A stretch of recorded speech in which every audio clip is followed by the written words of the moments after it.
What up, though? Adrian Mays, AI Genius, Project 2025 Mandate for Leadership, live, part six with Adrian Mays. We're doing the random acts of kindness, reading the Project 2025 with no ad libs, no interjections from Adrian Mays, AI Genius. Before I jump in and start reading from the Mandate for Leadership, the Conservative Promise, I wanted to provide 10 random acts of kindness to educate people to let people know about the Project 2025, what they could do to educate others about this actual opportunity. So the purpose of this reading is Adrian Mays providing random acts of kindness. Here in Michigan, the illiteracy rate is about 17%, one of the lowest in the nation. And in Detroit, it's 47% illiteracy running a rampant high. And so, reading this out loud, this is giving people the opportunity to be able to understand the document before listening to the media, before listening to the TikToks, the Facebooks, the YouTubes, the commentary on television, looking at the things in the newspaper. So, to look at the actual document. So, the Random Acts of Kindness sponsorship, I received some text messages and phone calls yesterday. Thank you so much for sponsors that want to get involved with Random Acts of Kindness. It's amazing. You just head over to cccwecaremi.com/sponsor. And there, if you don't want to provide a monetary donation, you can fill out the information here and provide a in-kind donation. So I wanted to provide 10 random acts of kindness that people can do about the Project 2025 before jumping in reading the document. We're currently on page I wrote the page down. I got the page, but we're currently on page 259. So we're going to jump right in. But 10 things you can do of random acts of kindness to educate people about Project 2025. Number one is book donations. You can donate a copy of the Project 2025 document to local libraries and community centers to read. So this is a free document. So, allowing people access to the acts of kindness community, that's the type of book donation that you can do virtually. Number two, have a virtual reading session. Just like Adrian Mays started this on July 4th, Independence Day, you can organize free public reading sessions where you can read and discuss the portions of Project 2025. There's no discussion in this commentary. It's straight read so that people can actually understand what this is. Number three is social media campaigns. You can share daily summaries or key points from Project 2025 on social media to reach a broader audience. The plan is after finishing reading, is to set up a landing page that will be for Project 2025 and have all of the different parts of readings all in one location and start to collect comments and be able to help people understand what impact Project 2025 is going to have on their life with or without the Donald Trump administration in 2024. Number five, printed summaries. You can create and distribute printed summaries of Project 2025 and place them in public places such as coffee shops, universities, and community boards. So even at church, that could be something that you have and available that people can actually start to understand the Project 2025 plan. Number six, you can start a podcast series, just like Adrian Mays started the Project 2025 900-page mandate on her YouTube channel at Adrian Mays. You can actually start a podcast series as well, just focusing on Project 2025. Number seven, school presentations. If you're in summer school, or even when you get started back to school here, when students start back next month in August, you can do school presentations, offering to give presentations about Project 2025 and at local schools and colleges. And number eight, community bulletins. Write an article, a blog, or any type of letter to let people know about the Project 2025. This will help for local newspapers and community bulletins. Then number nine, an email newsletter. Adrian Mays and Anika Gaines celebrating 15 years in the community. We're going to have CCC Because We Care Foundation have an email newsletter subject with this project of doing this reading. So you can have an email newsletter that delivers weekly insights and updates about Project 2025 all up to subscribers. So that's going to be a part of our initiative to help out in regards to voting and making sure that we're doing our part with education. Collaborate. Number 10, collaborate with influencers. Partner with local influencers or global influencers of respect or respected community figures to share information about Project 2025 on their platforms. So, for example, Taraji P. Henson was watching the BET Awards June 30th, and her acts of kindness was spreading the awareness and saying it live to let people know about the Project 2025, making the information more accessible to a wider audience. So Taraji P. Henson would be an amazing person to partner with in regards to just getting the message out there. She started the conversation. So I want to jump right in. I'm about 5 minutes into the introduction. Thank you, Taraji P. Henson, seriously, for sparking the conversation of the Project 2025. So that way, when people are looking for this education, looking for wealth creation, travel experiences, financial education, health and wellness, as well as AI marketing education and the changes that will be had, you can actually take a look at this, come back to at Adrienne Mays and be able to take a look at it at something that will be able to give you the comfort level of knowing that the 2020, Project 2025 mandate for leadership, the conservative promise, you can come to this page to be able to get the information. So we are on part 6 here on Saturday, July 6, 2024. And we're going to pick up where we left off. You can catch parts 1 through 5 on at Adrienne Mays. And we are on part 6 here at the President's Daily Brief. And such great thing about having social media, because you can start right where you left off. So, so you can get right into it. So we're on page 226 on the download, 259 out of 922, 28% done, getting it started. Okay, President's Daily Brief, PDB. An incoming conservative president should make clear what the president's daily brief and is not. The PDB should be for the president specifically, which is more narrower distribution in addressing areas of strategic concern. During the transition, the future National Security Advisor, along with the DNI, should conduct a review of current PDB recipients and determine which should remain recipients when the president's term begins. Instead of being used as a statement of record for the agencies, the PDB often misses the areas of interest for presidents and their senior advisors. The president should want the PDB to focus on providing the information needed for the often imperfect and complex decision that a president needs to make, which should always be based on the best intelligence that can be gathered. Where consensus and agreement are possible, an IC coordinated product is excellent, but insights provided by properly channeled dissent can lead a president to ask relevant questions of his DNI and IC. A future DNI determines the PDB briefer based on the recommendations made by the Deputy Director of National Intelligence for Mission Integration. Historically, briefers have come from the CIA, but a future president and DNI should consider a brief primary briefer or a rotation of briefers from other IC elements. Additionally, the entirety of the PDB staff and production should be located at ODNI. National Intelligence Council, NIC. The National Intelligence Council is the IC's premier analytic organization and includes more than a dozen national intelligence officers, NIOs, each of whom leads the IC's analysis within a regional, China, Russian, Iran, etc., or functional, cyber, counterproliferation, economics, etc., mission area. This includes authoring national intelligence estimates on major strategic issues with the entire IC, overseeing and deconflicting the annual analytic plans of each agency and weighing in on day-to-day major analytical issues.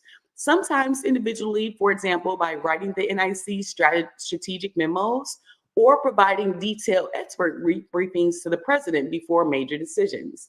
Historically part of the CIA, the NIC was reorganized into the ODNI, as was the PDB.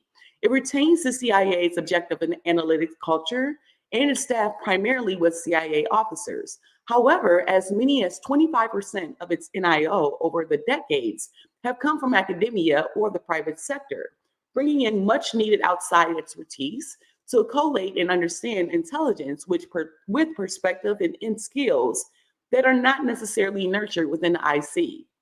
In recent years, there's been a greater emphasis on encouraging officers from other agencies, particularly the DIA, NSA, and FBI, to serve as NIOs or as their deputies. To encourage greater analytic independence in debates, the incoming administration should require that non-CIA officers comprise at least 50% of the NIC's membership, and that the first among equals NIC chairman is an outsider from one of the three major IC agencies, which reporting responsibility to the PDD&I. Opening these senior analytic roles to the best analysts, regardless of agency, would also encourage the continued maturation of analytic cadres and tradecraft at those agencies and give them an equal voice in interagency analytical disputes, which in turn would give the president access to the best thinking in a variety of sources and perspectives from across the entire IC rather than from the CIA alone. IC Chief Information Officer. The Intelligence Officer, Community Chief Information Officer, ICCIO, directs and oversees all aspects of the classified IT budget for all of the IC's 18 elements. As the D&I's principal advisor for technology, the ICCIO must be well-versed in technology, acquisitions, operations, and intra-agency cooperation to advance our technical prowess and simultaneously direct a bureaucracy that, left unchecked, will serve each element's own preferences. To ensure that procured and implemented technology and policy reflect the administration's agenda, the ICCIO must have the support of the D&I and possess the ability to command cooperation between and promote interoperability across IC members. Because of the unique responsibilities entrusted to this position, incumbency has seesawed between political appointees and career civilians. Due to its congressionally capped salary, the position is often filled by an SES level member, administratively detailed to support the D&I. At times, the ICCIO is incorrectly referred to as the ODNI CIO. By law, and to secure unbiased execution across all of the IC's 18 elements, the same individual may not serve as ICCIO and ODNI CIO. They are two distinct positions. Critical areas in IC IT portfolio priorities for the ICCIO include, but are not limited to, transparent accounting and allocation of IT investments across the IC, including commercial cloud computing and storage, C2E, reorganized and uniform security access for people, systems, and capabilities to enable interoperability across IC elements, 5G, 6G data transmission and network interoperability, which is vital to IC element operations, artificial intelligence and machine learning, quantum cryptography, and post-quantum encryption, PQE, and cybersecurity infrastructure, where Biden administration changes have realigned and reassigned management oversight and IT architecture responsibilities to NSA and DHS CISA, conflicting with ICCIO delineated roles. An incoming administration should appoint the ICCIO as a private member of the D&I staff, along with the ODNI General Counsel, IC Chief Financial Officer, and ODNI Chief Operating Officer.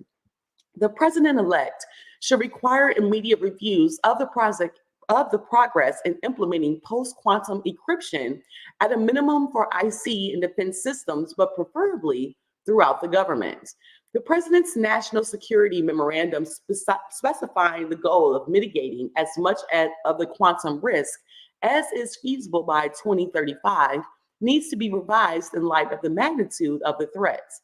Accounting for the investment that will be needed to secure IT systems for national security should be a top priority. ODNI, CIA, and IC technology issues. In recent years, the IC has had a mandate from multiple administrations to advance technology needs for intelligence, needs to have seen massive changes as a result of such threats as China's advancements in technology and data infrastructure. Many of the projects coming out of ODNI and CIA's Science and Technology Directorate, S&T focus on expensive AI-driven open source work, but there's likely duplication of effort in areas where the private sector and entrepreneurs are already making progress. The Intelligence Advanced Research Projects Activity, IARPA, and S&T should focus primarily on challenging technology problems, avoiding duplication of what is already being done well in the private sector in such areas such as practical defense, cyber intelligence, and artificial intelligence research would help to focus the agencies on the complex shadow task at hand while simultaneously freeing limited resources for advancement in other areas.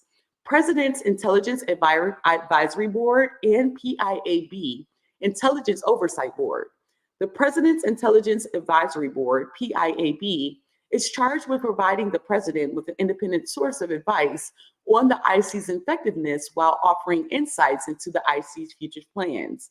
The board is meant to have access to all information needed to perform its functions and to have direct access to the president. The Intelligence Oversight Board is a standing committee within the PIAB. These entities should be tasked with giving independent, informed advice and opinion concerning major matters of national security focused on long-term enduring issues central to advancing and protecting American interests. This should include taking a broader, deeper look at critical trends, developments, and their implications for U.S. national and economic security relying on unclassified and open source information. The importance of space. With China developing increasingly capable space and counter space technologies and Russia taking more aggressive action in space, space has emerged as the latest warfighting domain. In response, the DNI created the Office of the Space Executive, OSX, in 2018 as an experiment to promote greater integration of IC space activities without incurring excessive overhead. The DNI mandated greater collaboration across the enterprise without adding personnel, altering authorities, and increasing budgets. The Space Executive's design reflects the original design principles of the ODNI. The ODNI was explicitly not designed to be a departmental headquarters with command and control of the 18 agencies' vast bureaucracies. Rather, it was designed to be small and lightweight, with a mission to coordinate and integrate the critical activities of the IC's 18 agencies without creating new bureaucracy. That goal should remain in force, and calls by outside entities or Congress to add new centers and layers should be rejected. The Office of the Space Executive has been recognized as an effective governance model and has spawned similar efforts, including the Election Threats Executive, Economic and Threat Financial Executive, and Cyber Executive. With this in mind, the following initiatives should be pursued. Expand collaboration with partners. For too many decades, the IC and DoD have acquired and operated satellites independently. To improve their ability to meet the threats posed by China and Russia, the IC and DoD should, number one, explore new methods for better integrating our space assets. Number two, examine the possibility of joint programs. And number three, fully utilize unique Title 10 and Title 50 authorities to execute space defense and offense strategies jointly. Additionally, the IC should support building international alliances with like-minded partners beyond the Five Eyes intelligence sharing nations. Increasingly, potential allied nations and their commercial companies are developing innovative space capabilities to augment and strengthen the U.S. space defense and intelligence posture. Refocus space-related intelligence collection. I'm going to make sure that I can see everything perfect. Refocus space-related intelligence collection. The IC has developed a space threats collection posture predicated on three assumptions. Number one, the best information on developing space threats comes from collection against the adversary's military institutions on Earth. Number two, there should be a clear dividing line between DoD's intelligence activities and the ICs. And number three, only governments develop exquisite capabilities can inform threat analysis and decision making effectively. Developments by our adversaries in the emergence of a vibrant commercial space marketplace over the past decade have rendered all three assumptions false and even dangerous. The IC must therefore refocus and invest in methods that will enable it to characterize accurately the threats that already exist in space, not just on the ground, break down barriers to information sharing and collaboration with the DoD, and embrace commercially derived capabilities that can be adapted to a national security mission, all while emphasizing the need to protect critical supply chains and the cybersecurity needs that result from an increasingly government commercial low Earth orbit. Our nation's economic and national security depends on being able to advance America's leadership position in space, which is eroding in the face of increasing threats from adversaries and our own inaction. Intelligence community, an unfinished experiment, page 230 and page 264 of 922. An unfinished experiment. The intelligence community, including specifically the role of the DNI and ODNI, is an unfinished experiment. The envisioned design principle was a conservative one, a small network-centric model for enterprise coordination as opposed to a large monolithic bureaucracy like DHS. The ODNI, however, has reverted in some ways to a bureaucratic and hierarchical model characterized by limited effectiveness. Historically, the CIA has undercut the DNI and maintains primacy in the IC hierarchy, especially regarding the White House. An incoming conservative president can right the ship and return the IC governance model to first principles by using a limited but empowered leadership and coordination designed to serve the nation's intelligence and national security needs while reclaiming the public trust with fiscal responsibility, political neutrality, personnel accountability, technological prowess, and necessary human capital needed to counter the immense nation states and asymmetrical threats facing our country. All right, look at us making progress. So now these are the end notes of the intelligence community. Mandate for leadership, the conservative promise. So now we are on Chapter 8, Media Agencies. U.S. Agency for Global Media, Maura Namder. Mission statement. The mission of the United States Agency for Global Media, USAGM, is to inform, engage, and connect people around the world in support of freedom and democracy. However, this mission statement does not reflect the current work of the agency. The mission is noble, but the execution is lacking. To fulfill its mission, USAGM should also aim to present the truth about America in American policy, not parrot America's adversaries' propaganda and talking points. Overview. Originally formed as the Broadcasting Board of Governors, BBG, in 1994, the BBG changed its name in 2018 to the United States Agency for Global Media. The USAGM is a sub-cabinet agency of the United States government with a budget of just under $1 billion. The agency oversees two government broadcasting networks, the Voice of America, VOA, and the Office of Cuba Broadcasting, OCB. USAGM also oversees 100% of the grant funding for several independent grantee organizations, including the Middle East Broadcasting Network, MBN, Radio Free Asia, RFA, Radio Free Europe, Radio Liberty, RFE-RL, and the newly formed Open Technology Fund, OTF. The Voice of America provides news and information in 48 languages to a weekly audience of more than 326 million people worldwide. For more than 80 years, VOA journalists have supplied news and information about the U.S. audience, specific regions of interest and concern, and the world at large. VOA radio and television signals are broadcast to approximately 3,500 affiliates, and satellite transmissions reach countries where free speech is banned or where civil society is under threat.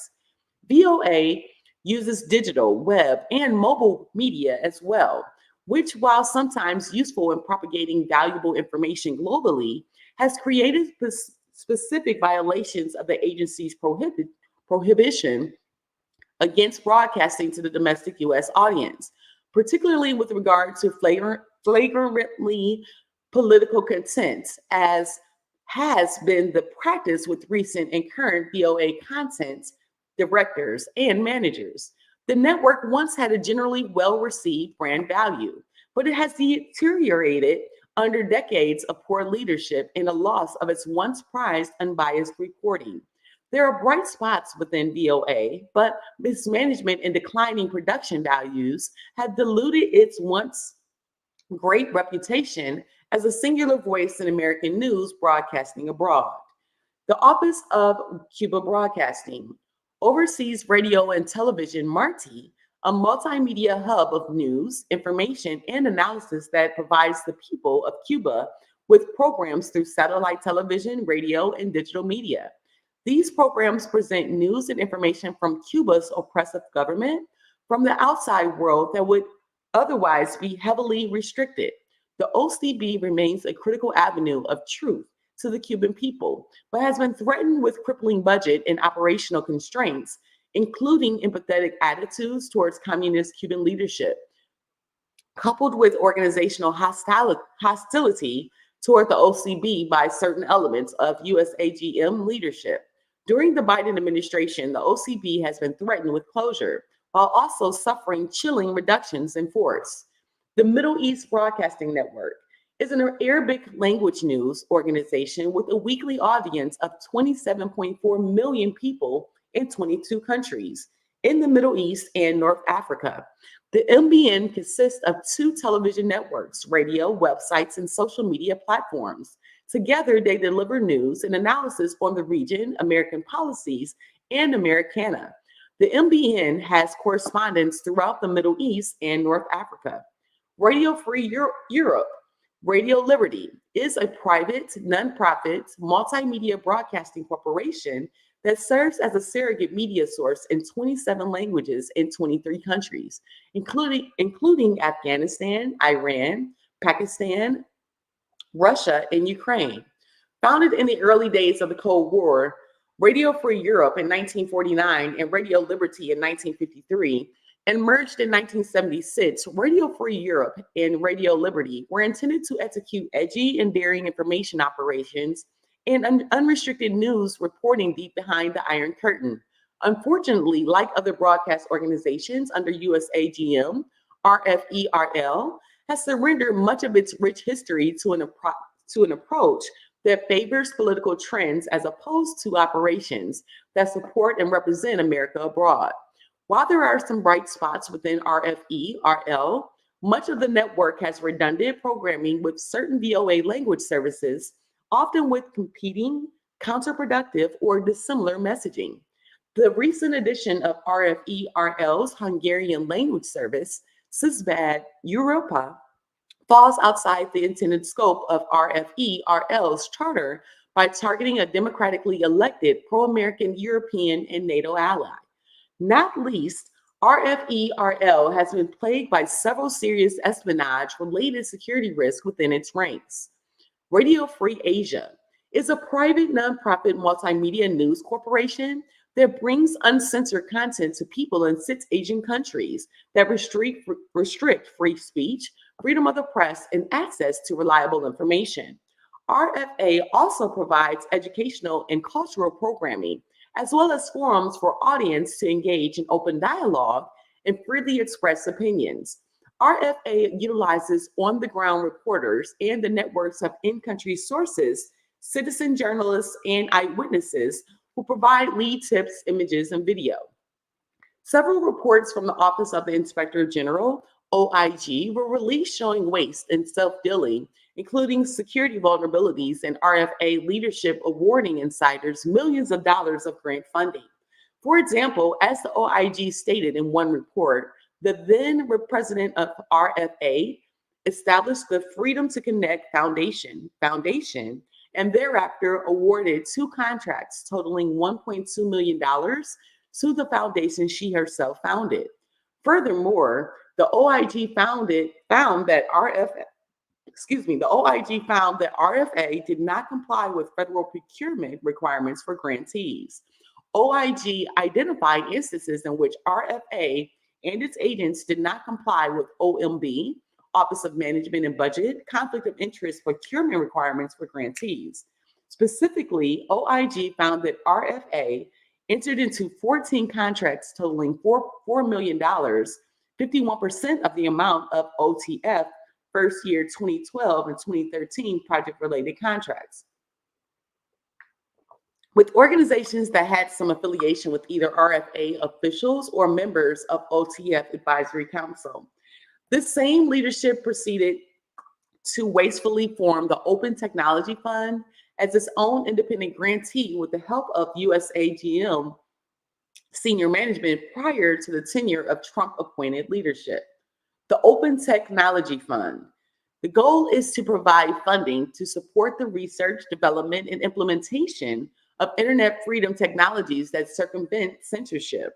OTF was formed under dubious circumstances by using consolidation rules to usurp the mission and funding of USAGM's pre-existing Office of Internet Freedom, which funded far more diverse technologies with which greater transparency. OTF, however, operates with far less transparency and strictly restricts funding to open source technology. OTF does not support any technology with even partially closed source code, notwithstanding that such closed source code will provide more protection against hacking. Although OTF touts large user numbers, this cannot be substantiated upon requests for information, and it was discovered by former senior USAGM leadership that OTF makes extremely small, insubstantial donations to much larger messaging applications and technology to bolster its unsubstantiated claims. Despite its vibrant self-lobbying and publicity efforts, OTF remains a wasteful and redundant boondoggle. Its grantee status was suspended by Trump-appointed USAGM leadership for a number of reasons, including non-compliance with its grant terms and for actions that resulted in several fraud and waste investigations. The OIF, which predates OTF, was historically under USAGM's Office of Chief Strategy Officer, and for years has been performing the same task as OTF within USAGM headquarters for the benefit of all USAGM broadcast networks. With much greater transparency, OIF succeeded with fewer staff while simultaneously fielding more diverse and robust technologies. Absent a meaningful organization impact analysis to justify the wastefulness of the decision-making process, OTF usurped the entire OIF budget and was set up as a new grantee organization. At Scaberating Matters, OIF was shut down in order to provide massive grants to the opaque activities of OTF and its founding leadership, who went on a free-spending boondoggle for high-end Washington, D.C., office space, furnishings, and top salaries for its leadership team. Numerous career staff whistleblowers came forward to sound the alarm about OTF to Trump-appointed leadership, citing concerns about the OIG reports, wasteful spending, and other substantive performance matters. Nonetheless, the Biden administration reinstated OTF to full operational status and ceased all investigations immediately after assuming office. Attempts at reform. Late in the Trump administration, following the long-delayed Senate confirmation of Michael Pack as USAGM Chief Executive Officer, agency leadership rapidly initiated long overdue and necessary reforms, including security reforms repeatedly requested by the Office of Personnel Management, OPM, and the Office of Director of National Intelligence, ODNI, that had been ignored by USAGM leadership. Unfortunately, as was the case with the OTF, the Biden administration immediately reinstated personnel who had been fired for gross security violations, placing the agency back into its previous failed posture, one that poses a danger to national security. The firewall saga. The vital error in USAGM's current organizational cultural calculus is the agency's selective application of a journalistic firewall. The AMFR's interpretation of a firewall shifts depending on which administration is in office and who is asking questions. Although a firewall should ensure journalistic independence, it had been used without formal regulation for decades in order to shirk legitimate oversight of everything from promoting adversaries' propaganda to ignoring journalistic safety. Often the firewall is touted when journalists are either promoting anti-American propaganda that parrots adversarial regime talking points or promoting political bias viewpoints in opposition to the VOA charter. Such weak oversight, alien to any other large media network or news organization, particularly one derivative of US foreign policy and national security goals, was erroneously enshrined in a document known as the Firewall Regulation. The Firewall Regulation was entered into the Federal Register on the eve of the Senate confirmation of President Donald Trump's USAGM CEO, Michael Pack. It was the quintessential midnight reg designed to throttle the statutory and executive authority of the agency head. It stipulated that agency management, by standards unknown to most broad companies, was forbidden from engaging in oversight and direction of content in any way, even false content. It ran counter to the law, including the Smith-Mundt Act, and was harmful to the agency itself and to the foreign policy and national security goals of the US government. Even content that went well beyond fair and accurate reporting on US domestic and political problems could not be reined in by front office leadership under the Firewall Regulation. Soon, VOA's White House correspondent was posting content highly critical of and personally insulting to the US president, in contradiction of VOA's own journalistic standards, policies, and procedures. USAGM career officials considered such contact sacrosanct and bravely independent journalistic. Content protected by the spirit of the firewall regulation, despite ample evidence to the contrary. Late in the Trump administration, USAGM political leadership, following an intensive US Department of Justice review, revoked the firewall regulation over the protests of journalistic organizations, none more vociferous than VOA itself. While the abuses of the firewall regulation are particularly disconcerting, they encompass just a fraction of similar overreaches of the agency's journalistic mission. Current and former USAGM VOA leadership, who wanted to maintain virtually zero accountability and oversight, waged a campaign of interference, resistance, and disinformation to stifle change at the agency. Perhaps not coincidentally, various media outlets with relationships to former and future USAGM leadership published near daily criticisms of Trump administration appointees and also of grantee organization leaders who were appointed by CEO Pack to implement long overdue reforms. Agency mission failure. Currently, the USAGM, by and large, is not fulfilling its mission, which remains so ill-defined and ambiguous that it enables the organization to go about its business largely unguided, with little to no oversight. Rather than providing news and information in an accurate, reliable way that promotes and supports freedom and democracy, the agency is mismanaged, disorganized, ineffective, and rife with waste and redundancy. These shortfalls are either oriented toward or directly contribute to the agency's media organizations joining the mainstream media's anti-US chorus and denigrating the American story, all in the name of so-called journalistic independence. Indeed, content during the Trump administration was rife with typical and mainstream media talking points assailing the president and his staff. The few bright spots within VOA and the OCB are often stifled instead of supported. Top-level talent often leaves the agency or is met with obstacles rather than support. Opportunities for modernization and effective strategy are ignored, and wasteful spending and misallocation of resources are the norm in an environment in which nepotism is rampant and political gamesmanship protects bad actors. Amanda Bennett was confirmed as USAGM CEO in 2022 after 2 years of being blocked by several members of Congress. Legal advocacy organization American First Legal Foundation even wrote to President Joe Biden asking him to withdraw her nomination, citing several severe national security failures while she was director of VOA. Her tenure as director during the Obama administration and her holdover into the beginning of the Trump administration was marred with operational failures, security failures, and credibility failures. Those failures are reportedly ongoing during her current tenure as CEO. Necessary reforms, security issues.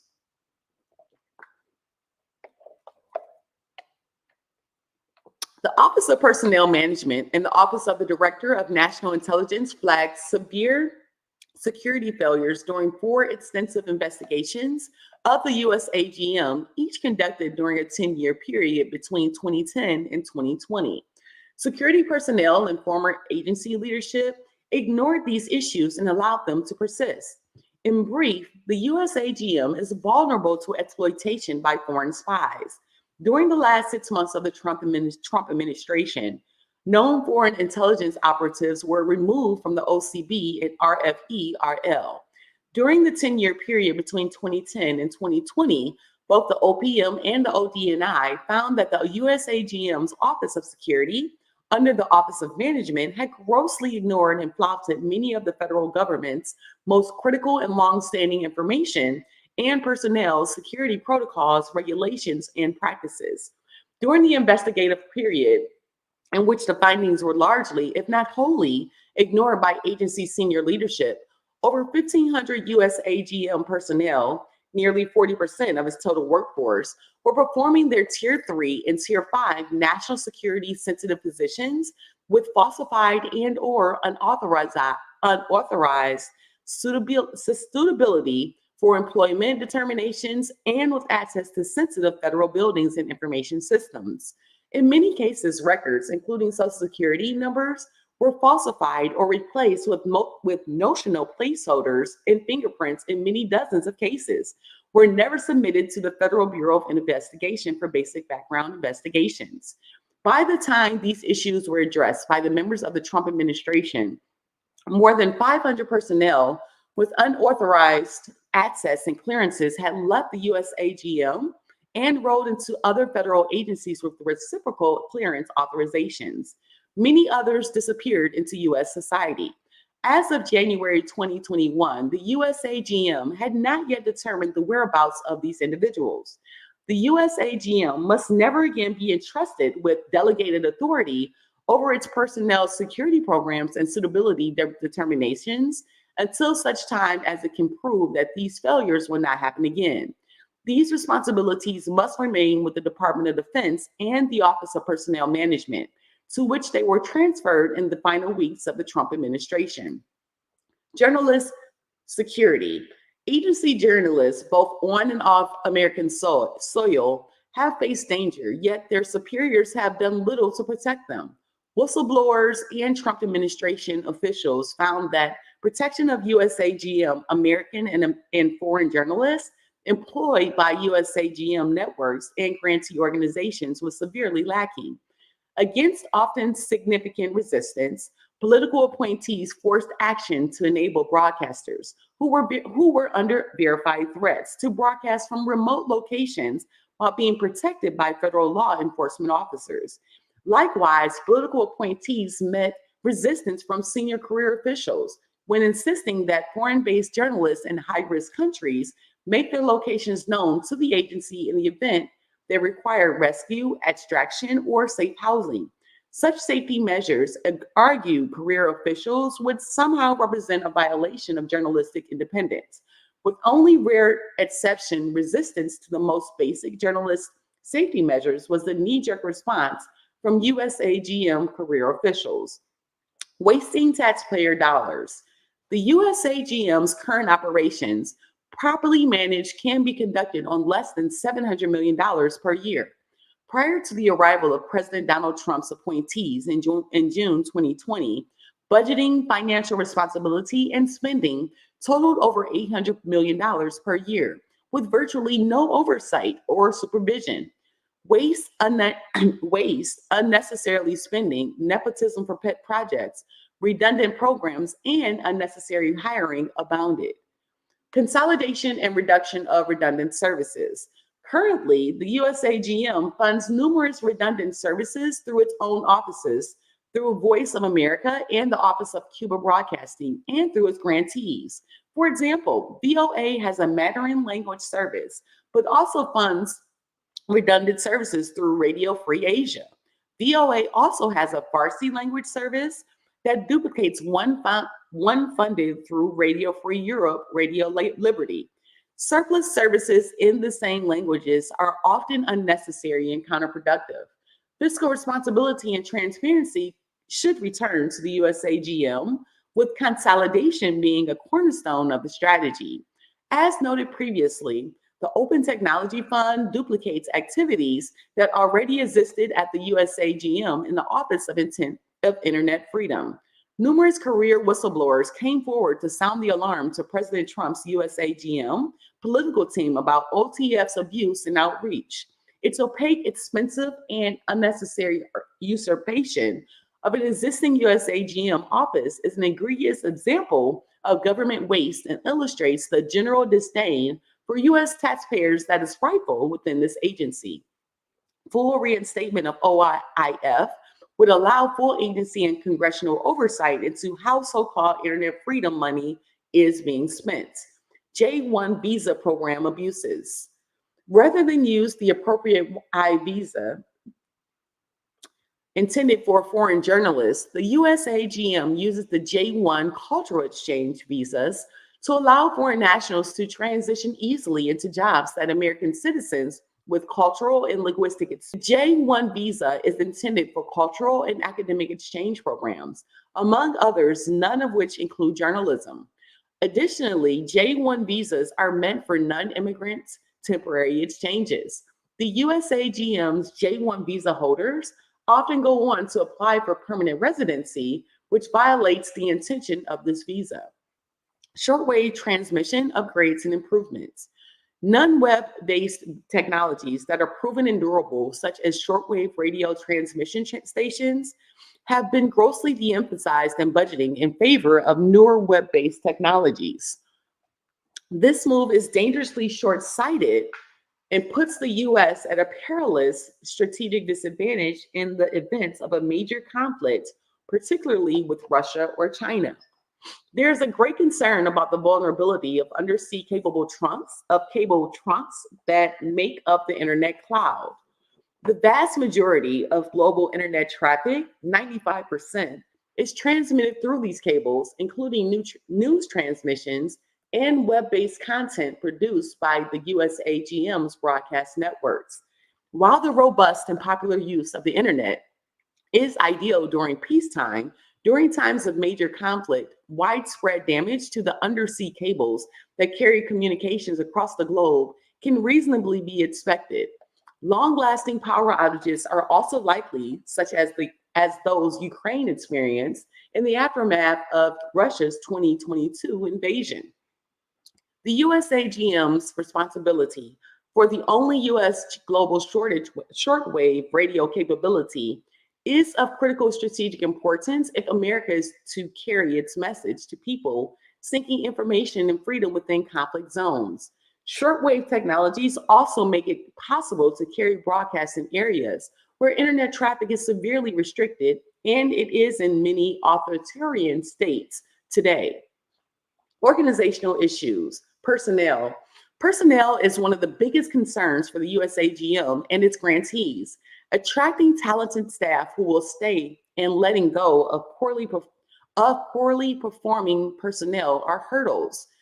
Additionally, whistleblowers have come forward with numerous credible allegations of illegal nepotism and improper hiring practices. Past agency leaders have ignored national security procedures, when hiring and have failed to inadequately vet staff. Government hiring policies and federal law must be followed, and serious policy changes must be implemented to end practices. Relevant government entities, the White House. As an executive branch agency, the USAGM ostensibly should report to the president and coordinate activities with the National Security Council, NSC, especially given the direct and implied national security aspects of the agency's messaging globally. However, there currently is no specific office in the White House or NSC-like liaison for the USAGM. The original network, VOA, functioned under the Office of Coordinator of Information as early as 1941. The War Department's Office of War Information from 1942 to 1945, the State Department from 1945 to 1953, and the U.S. Information Agency from 1953 until the creation of the Independent Broadcasting Board of Governors in 1999. Although some oversight and management functions of the agency are provided by the State Department, the USAGM otherwise has little connectivity to larger departments or agencies, and even less to the White House. With the dissolution of the U.S. Information Agency in 1999, the USAGM has virtually been under its own supervision and guidance. The results have been dismal. The State Department. VOA was most effective before and during the Cold War, when it was under the direct supervision and control of the War and State Departments, respectively. If VOA is not put in the direct chain of command under the NSC, serious consideration should be given to putting VOA under the direct supervision of the Office of Global Public Affairs at the Department of State. The Office of Global Public Affairs was formed during the Trump administration by consolidation of the State Department's Bureau of International Information Programs and Bureau of Global Public Affairs. Ensuring that taxpayer-funded TV, radio, and messaging tells America's story is imperative and should be coordinated with the existing foreign language social media platforms at the State Department. Currently, VOA's foreign language TV programming is unreliable in telling America's story, given its amorphous interpretation of its independence firewall and its waning adherence to certain provisions of the Smith-Mundt Act, depending on which political party is in office. The VOA firewall is meant to protect broadcasters from government interference with content. However, USAGM staff have abused the firewall and used it as an offensive measure to block oversight. Additionally, the Smith-Mundt Act stipulates the USAGM services that are meant to tell the American story, abroad never to domestic audiences, but the agency has used its taxpayer funding to promote partisan messaging in the US. One of the most egregious examples in the US, was when in 2020, it bought ads on its foreign language social media sites to disseminate a Biden campaign ad and targeted it to a major Muslim population in Michigan. Moreover, VOA often airs foreign adversaries' propaganda, which is antithetical to its congressionally mandated core mission. State Department oversight or command may be one way to ensure that VOA and the rest of the USAGM returns and adheres to its original mission.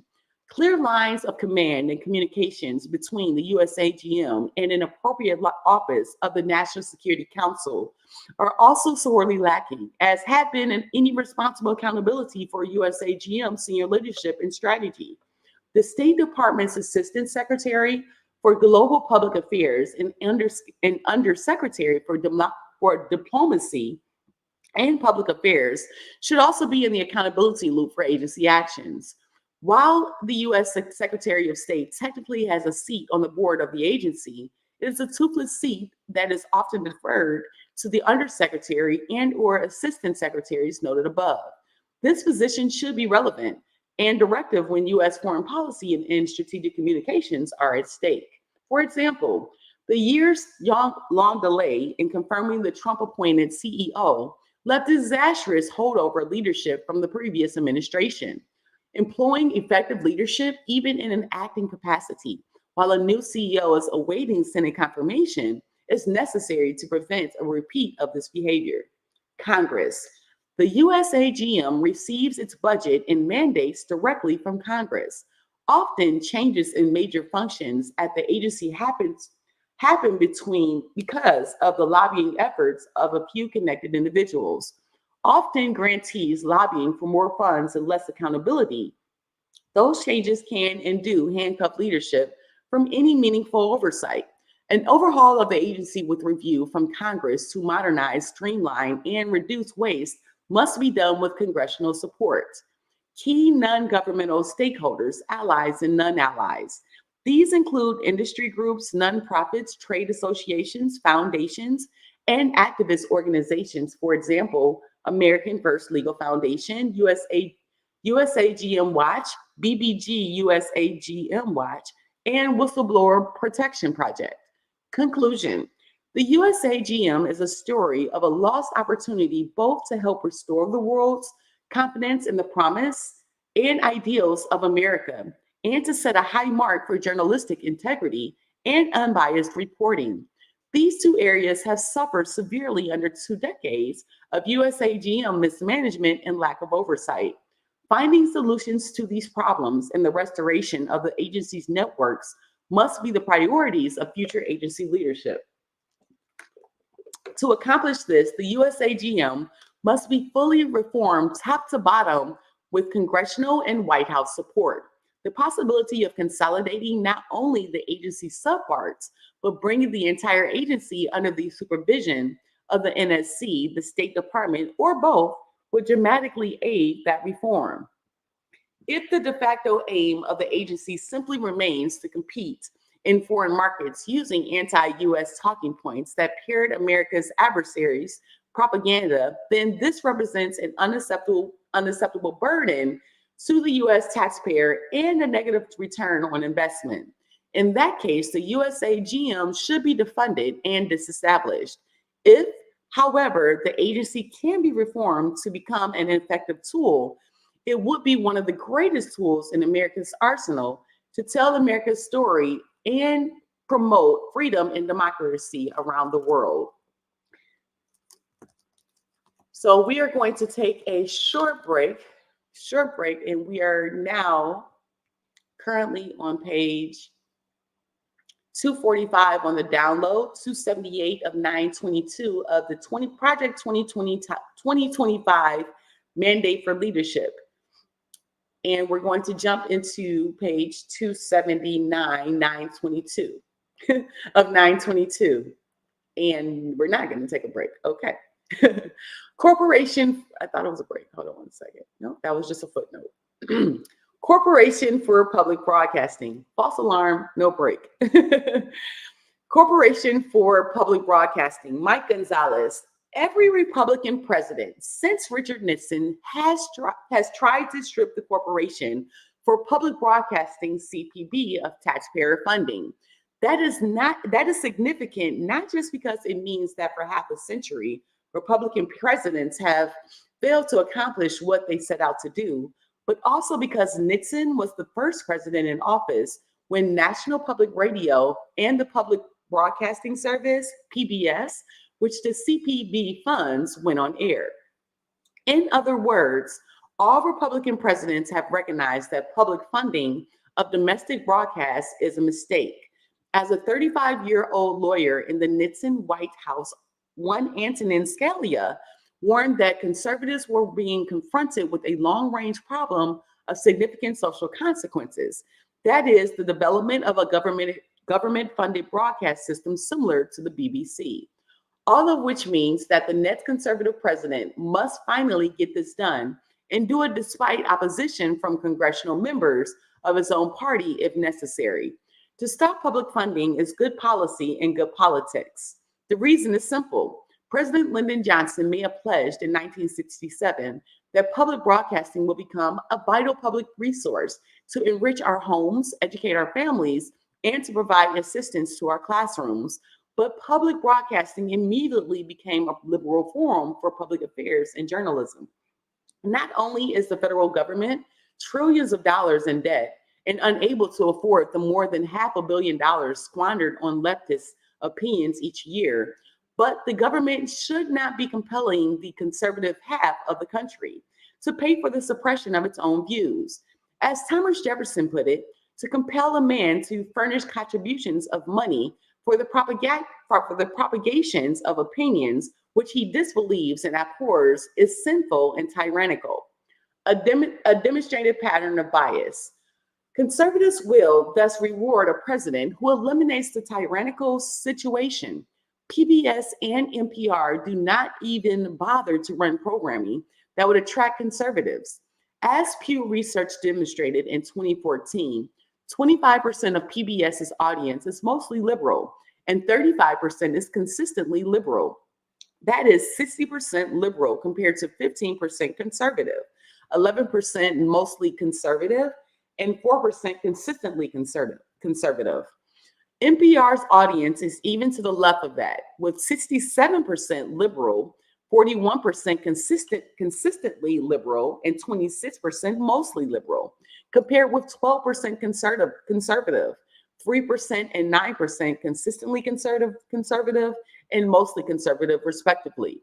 That may be an acceptable business model for MSNBC or CNN, but not for a taxpayer-subsidized broadcaster. Defunding through the budgetary process. Cutting off the CPB is logistically easy. The solution lies in the budgetary process. In 2022, the CPB submitted to the Labor, Health and Human Services, Education and Related Agencies subcommittees of the House and Senate Appropriations Committees its budget justification for fiscal year 2023. In it, the CPB requested that Congress give it $565 million advance appropriation, a $40 million increase compared to fiscal year 2022 funding. Unlike most other agencies, the CPB receives advance appropriations that provide them with funding 2 years ahead of time, which insulates the agency from Congress's power of the purse and oversight. This special budgetary treatment is unjustified and should be ended. The 47th president can just tell the Congress through the budget he proposes and through personal contact that he will not sign an appropriation spending bill that contains a penny for the CPB. The president may have to use the bully pulpit, as NPR and PBS have teams of lobbyists who have convinced enough members of Congress to save their bacon every time their taxpayer subsidies have been at risk since the Nixon era. Defunding CPB would by no means cause NPR or PBS or other public broadcasters to benefit from CPB funding, including the even further to the left Pacifica Radio and American Public Media to file for bankruptcy. The membership model that the CPB uses, along with the funding from corporations and foundations that also receives, also includes will allow these broadcasters to continue to thrive. As George Will wrote, if Sesame Street programming were put up for auction, the danger would be of getting trampled by the stampede of potential bidders. Indeed, Sesame Street is on HBO now, which shows its potential as a money earner. Public interest versus privilege. Stripping public funding would, of course, mean that NPR, PBS, Pacifica Radio, and the other leftist broadcasters will be shorn of the presumption that they act in the public interest and receive the privileges that often accompany so acting. They should no longer, for example, be qualified as non-commercial education stations, NCE stations, which they clearly no longer are. NPR, Pacifica, and the other radio ventures have zero claim on an educational function, the original purpose for which they were created by President Johnson, and the percentage of on-air programming that PBS devotes to educational endeavors such as Sesame Street, programs that are themselves biased to the left, is small. Being an NCE comes with benefits. The Federal Communications Commission, for example, reserves the 20 stations at the lower end of the radio frequency between 88 and 108 MHz on the FM band for NCEs. The FCC says that only non-commercial educational radio stations are licensed in the 88 through 92 MHz reserve band, while both commercial and non-commercial educational stations may operate in the non-reserve band. This confers advantages as lower frequency stations can be heard farther away and are easier to find as they lie on the left end of the radio dial, figuratively as well as ideologically. The FCC also exempts NCE stations from licensing fees. It says that non-commercial educational NCE FM station licensees and full service NCE television broadcast station licensees are exempt from paying regulatory fees, provided that these stations operate solely on an NCE basis.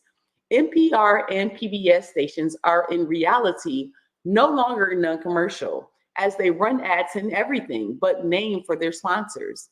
They are non-educational. The next president should instruct the FCC to exclude the stations affiliated with PBS and NPR from the NCE denomination and the privileges that come with it.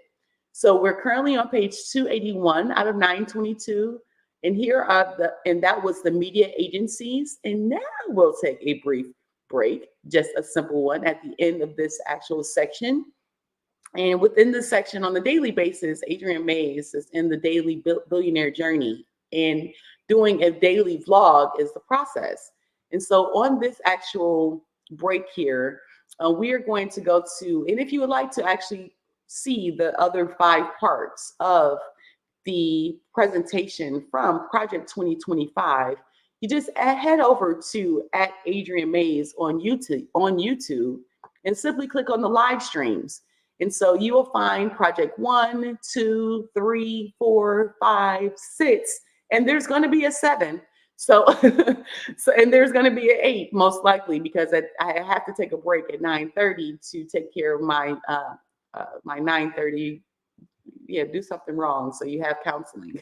So Smith Counseling is at 9:30, and I'll provide that information. But while we take this short break, on a daily basis, I try to upload, what's going on. And so I'm on day 61 of the billionaire journey. So I'll let you guys see that quickly here while I take a quick break between the actual broadcast. So this is day 61, building a billionaire mindset community. And that's what we're doing with this random acts of kindness here. Day 61, Adrienne Mays, AI Genius. I'm thankful that God chose Adrienne Mays. When I decided to re-engineer the employment, retirement, education system, God wanted to make sure that I understood the education to do so. The Project 2025 mandate for leadership is a blueprint for the next president if they come, whoever makes office. So without including my own commentary, I'm reading the document so people can have clarity and understanding before listening to what everyone else thinks. I am 28% done, and if you check out @Adrienne Mays, you'll see parts 1, 2, 3, 4, and 5. Starting part 6 here today, Saturday, July 6th, 2024. This random act of kindness is bespoke. It's helping people who can't read it for themselves, and you never know who you will impact on the way to your why and who will hear it. So in regards to helping someone, I just remember Justin Phillips, when I was learning about e-com and his digital real estate marketing journey. That was his saying, you never know who you will impact on the way to your why. So let's get at it. I'm 28% done. Got to get to 100, day 61 in the billionaire journey. One thing I want to point out is Mr. Beast. He literally is giving away money in different ways, and recently he's given away 100 houses. And check out his YouTube page where you can see the work that he's done, or even check out day 5 yesterday, where at the end I showcased Mr. Beast giving away a whole village to and that's where CCC Because We Care Foundation is leading to. Not just a house, he gave away a whole village. He had electric bikes as a sponsor. He had Yum Yum and different brands as sponsors as well. So those are the people that Adrienne Mays wants to work with. People that have random acts of kindness, like Mr. Beast, like electric bikes, like a Yum Yum brands, like a Levita Canton. Thank you so much for coming on board. The Random Acts of Kindness virtual celebration giveaway on September 11th, 2024 is about freedom. freedom to choose, but also freedom to have a good time and to do it virtually. You don't have to do things the old way in order to have a good time. There's a way that you can have an amazing time just virtually. And CCC Because We Care Foundation, Adrienne Mays, celebrating 15 years in the community, are going to showcase how we can do that on September 11th, 2024, taken from just the ideas of this virtual environment. So make sure you register and submit your ideas now up to August 11th, 2024, and then start voting on them, right? Get people engaged in the community. We want to have like minds around us in order to build, to grow, to build these billionaire plans. I don't want to have billionaires around that don't know how amazing it is to give to others, how to serve and to live God's will. So thank you so much for those that have followed the journey, day 61 of the billionaire journey of Adrienne Mays.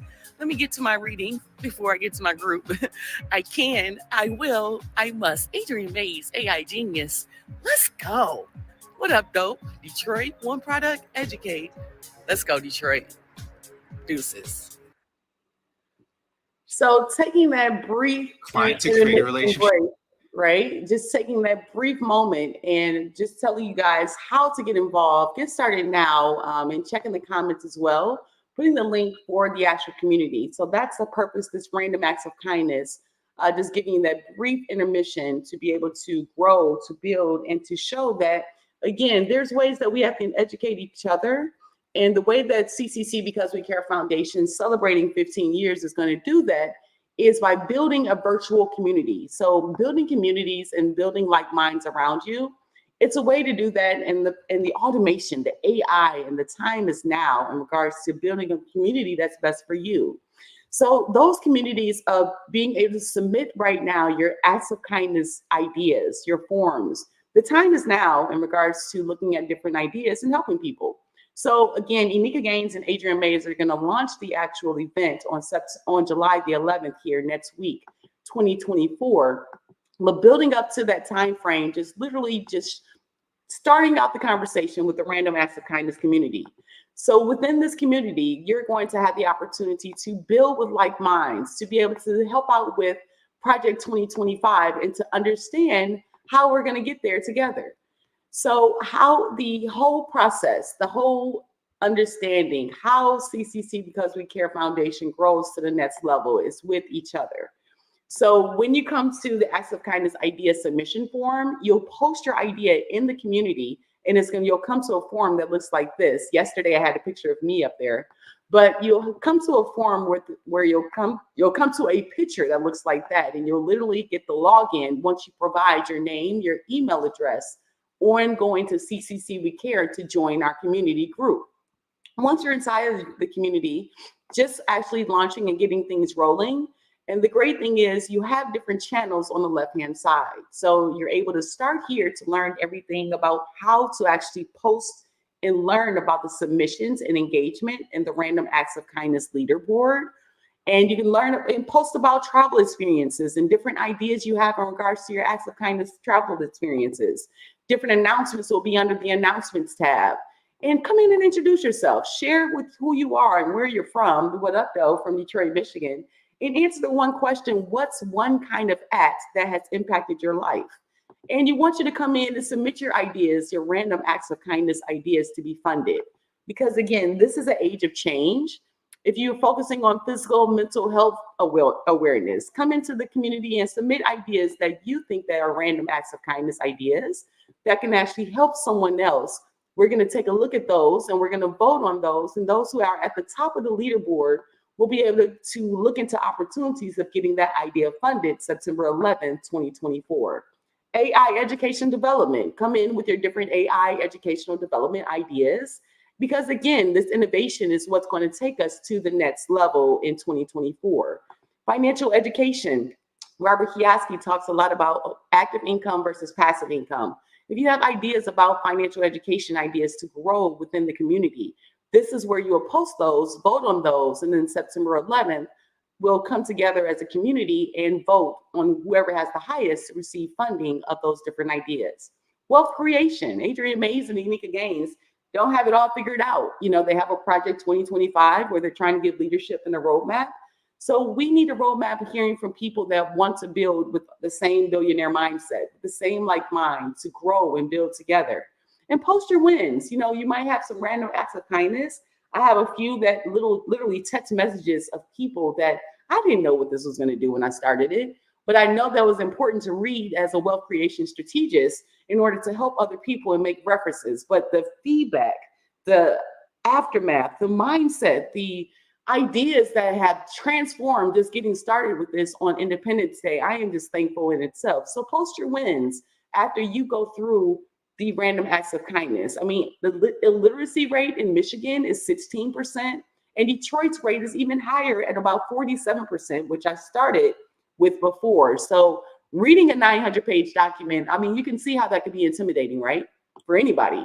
And so literally just post your random acts of kindness. But the key thing is with the reading of the Project 2025, I'm going to break this down into 60-second chapters, right?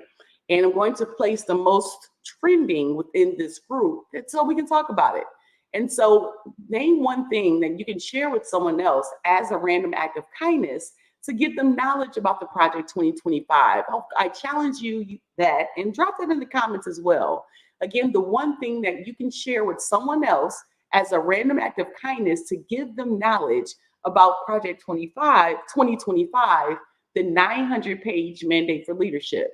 And why this is important today, I went over 10 ways that we can actually share these strategies with each other. And we'll have all different types of postings. And this is going to be the fun part after we get to the fun, right? I was going through all of that and you guys couldn't even see what I was talking about. That's crazy. So you all saw that one main screen and I was going through the different channels that are involved here in the community. So again, this is where the postings can be done. This is the community that we're building, we're growing, and this is everything that I stated before. Project 2025 in 60 seconds, CCC Random Acts of Kindness community, post your wins here in the community. We want to actually have your wealth creation ideas, so those can be posted. And there's a sample ideas that are posted in there for you so you can get the ball rolling. Financial education, post your ideas for creativity and impactfulness. And AI education and development, same thing, how to post ideas on how to get this AI. AI is no excuses. You have so many tools with the Detroit ChatGPT revolution, your captain here, Adrienne Mays. But I mean, ChatGPT being free, AI being a tool, and you leveling that tool to maximize your education. That's what the whole key with development is for these different ideas. The physical and health wellness ideas. You got to have your mindset. It doesn't matter if I get $1 billion or a sponsor tomorrow that says, hey, Adrienne Mays, I want to provide $1 billion sponsorship for CCC Because We Care Foundation. First, I'll say thank you. And then number two, I would say I would want to make sure I had a plan and the strategy around and people to be able to implement that plan that's going to get the job done. And that's kind of what we're going through and doing this reading here today. Submit your ideas to be funded and make sure you introduce yourself to the community. And again, travel experiences, as you can see, international travel. You're getting so much insight in this Project 2025 mandate for leadership, knowing where to go, not to go, where you can help, where you can build. And literally just this is the community that we're building up. So the leaderboard is where we're going to have our random acts of kindness and getting to certain levels. And we'll have raffle prizes where our sponsors that come on board will be able to reward those sponsors and reward those individuals along the way, as well as on September 11th, 2024. So just building out the community. We have a lot, the Acts of Kindness community. We're excited to use Go High Level as our platform, as you're able to, as a small business owner, take advantage of so many ways to stop the leaks in your business. When you look at a sales conversion strategy, it doesn't matter if you're selling yourself or selling a product or selling an offer. When you have something that you want to share with people, this sales conversion strategy learned in the Billie Jean AI program, and then I'll get back into the reading until about another hour when I have to go and take another break. But the sales conversion strategy, when you have an opt-in form, which I'm going to actually provide this information all on an opt-in form for Project 2025 Mandate for Leadership, the live version, Random Acts of Kindness with Smoke by Adrienne Mays. AI Genius started on Independence Day. So I'm going to have a landing page, which is going to be I'm going to do a Cliff Note version of the actual document once I finish reading it all. just give a synopsis of each portion so that people can have an easy read and collect the name, email address of other people that are looking to actually find this information. That's step one of the sales conversion strategy. You have to have something to tie people in. And if anything, the changes in the world within the next 2 years, that's going to be trending at some point. And you're doing the research. Thank you to Taraji P. Henson. This is going to be something that's going to be in the media for, if I get to be known for reading the Project 2025, Becoming a Billionaire by reading the Mandate for Leadership, providing transparent ingenuity information, I'll do that. Thank you, Lord. So I got to finish though, right? So again, that's the first step, is the opt-in. The next step is your thank you page. Just like I keep thanking everyone, you want to have a thank you page as your second step when you're a business owner, when you're having this strategy.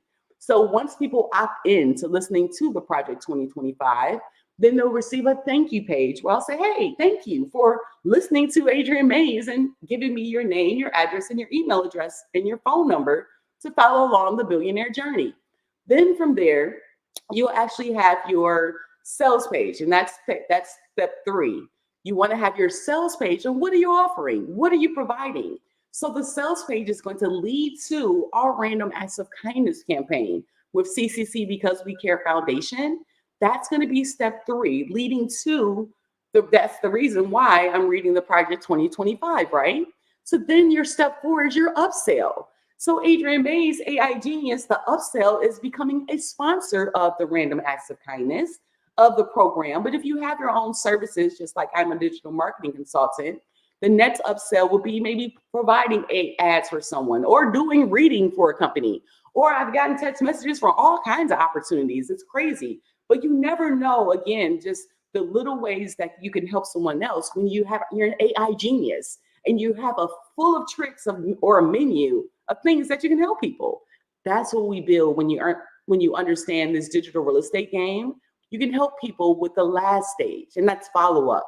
Step 5 is follow-up, and that's the key part. Not even myself, I'm guilty, as I have a background in electromechanical engineering and a master's in business. And so in being and managing my cousin's nonprofit organization, Chris Bosh Foundation, in Toronto, Ontario, from 2003 to 2009.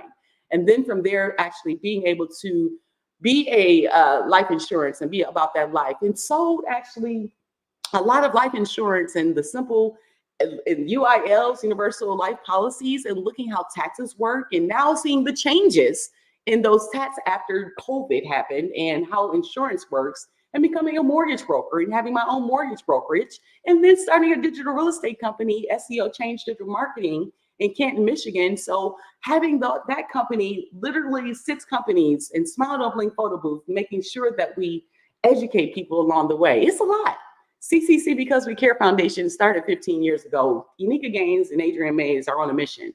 And within our September 11, 2024 virtual celebration, we want to show people that, hey, Random Acts of Kindness can go further than just giving you a dinner or paying for your gas or I want to make you smile. But the way that I want to make you smile really is helping you build your billionaire plan with this mindset. That's the first step. The second step is implementation. But you have to work around what you have to work around. You can't do it your own way. And that's Adrienne Mays learning in 2024 as well, and sharing that message with my clients, with my customers, with my supporters, with my family, my friend, because I'm owning it. I'm designing the reality of family, faith, fears, finance, and fitness. And I'm taking ownership every single day. So showcasing that daily video that I showed you, that's taking ownership of where I am today. But where will I be? If you look at Mr. Beast and look at his videos and you see where he was 10 years ago, and then you look where he is now, that's okay. You have to start somewhere. And if I start here now, the best place, I'll cleaning it up because I want to make sure the people that are in my life are in Adrienne Mays' life and has God's plan in mind. So I love everyone and I thank everyone for the past, but the future is going to be aligned with happiness and giving people and support and random acts of kindness. So helping each other is how we're going to win in 2024. And I have all these degrees, but someone that can't read, that's illiterate in the state of Michigan, how's that going to help them? So that's going to be the random acts of kindness that I provide. And hey, I will be known for that. creating the group with Unica Gaines, this digital real estate community. Why can't we be the next YMCA, but digitally, and have the funding like the Girl Scouts, but digitally, and educate people with badges? That's all it is. But instead of having a physical location, digital location where we all get together at a certain time and we do activities and we actually play those activities out in our community digitally and actually, right? So what up though? Detroit, one product, educate, your girl Adrienne Mays. Let's get back to the reading because again, I know I have to take a break here at 9:30 and I want to make sure we get as much done as possible. So we are on chapter 9. Thank you so much for the brief break. Agency for International Development, Matt Primorik. If I'm saying your name wrong, Matt, I apologize. The mission. We're on chapter 9, page 286 of 922. If you download the PDF, and on the downloads, it's chapter 9. Let's see what page this is, 253. So mission, the U.S. Agency for International Development. The U.S. Agency for International Development leads the U.S. government's international development and disaster assistance programs. USAID helps communities to lead their own development programs by reducing the impact of conflict, preventing hunger and the spread of pandemic disease, and counteracting the drivers of violence, instability, transnational crime, and other threats. In alignment with U.S. national security interests, the agency promotes American prosperity through initiatives that expand markets for U.S. exports, encourage innovation, create a level playing field for U.S. businesses, and support more stable, resilient, and democratic societies that are less likely to act against American interests and more likely to respect family, life, and religious liberty. Overview. USAID was established during the presidency of John F. Kennedy pursuant to the Foreign Assistance Act of 1961 to promote the foreign policy, security, and national interests of the United States. At the height of the Cold War with the Soviet Union, it sought to halt the spread of communism by assisting peoples in the developing world in their efforts to advance economically, socially, and politically. The agency helped to transition Central and Eastern Europe from socialism to free market-based democracies. Today, USAID leads the U.S. government's global development and humanitarian disaster assistance responses. Over the years, USAID expanded the number of countries assisted, the scope and size of its activities, and especially its budget. The Trump administration faced an institution marred by bureaucratic inertia, programmatic incoherence, wasteful spending, and dependence on huge awards to a self-serving and politicized aid industrial complex of United Nations agencies, international non-governmental organizations, and for-profit contractors. Once started, programs continue almost indefinitely in many countries for decades. USAID's multi-billion-dollar humanitarian programs that were once 80% in response to national disasters are now 80% in response to violent man-made crises and have become a permanent and immiserating feature of the global landscape. Under the Trump administration, USAID focused on ending the need for foreign aid by placing countries onto a journey to a self-reliance. The administration restructured the agency to reflect this strategic approach to development, streamlined procurement procedures to diversify its partner base, increased awards to cost-effective local, including faith-based organizations, and improved internal governance. It instituted pro-life and family-friendly policies. It promoted international religious freedom as a pillar of the agency's work and it built up of an unprecedented genocide response infrastructure. The Biden administration has deformed the agency by treating it as a global platform to pursue overseas a diverse political and cultural agenda that promotes abortion, climate extremism, gender radicalism, and interventions against perceived system racism. It has been dispensed with decades of bipartisan consensus on foreign aid and pursued policies that contravene basic American values and have antagonized our partners in Asia, Africa, and Latin America. It has decoupled U.S. assistance from free market reforms that are the keystone of an economic and political stability, and that's teamed with global institutions to impose central planning diktats on an unprecedented scale. Wasteful budget increases requested by the administration and appropriated by Congress have outstripped U.S. aid's capacity to spend funds responsibly, and U.S. foreign aid has been transformed into a massive and open-ended global entitlement program captured by and enriching the progressive left. The next conservative administration should scale back U.S. aid's global footprint by, at a minimum, returning to the agency's 2019 pre-COVID-19 pandemic budget level. It should de-radicalize U.S. aid's programs and structures and build on the conservative reforms instituted by the Trump administration. This will require working closely with the U.S. Congress to make deep cuts in the International Affairs 150 account while granting U.S. aid greater flexibility in spending its appropriated funds to achieve better developmental outcomes. Key issues: aligning U.S. foreign aid to U.S. foreign policy. U.S. foreign aid is too often disconnected from the strategy and practice of U.S. foreign policy. Its coordination is made difficult as the aid budget is divided among approximately 20 offices, agencies, and departments that provide some form of foreign assistance. The U.S. aid administrator should be authorized to take on the additional role of Director of Foreign Assistance, DFA, with the rank of Deputy Secretary at the Department of State in charge of all U.S. foreign assistance.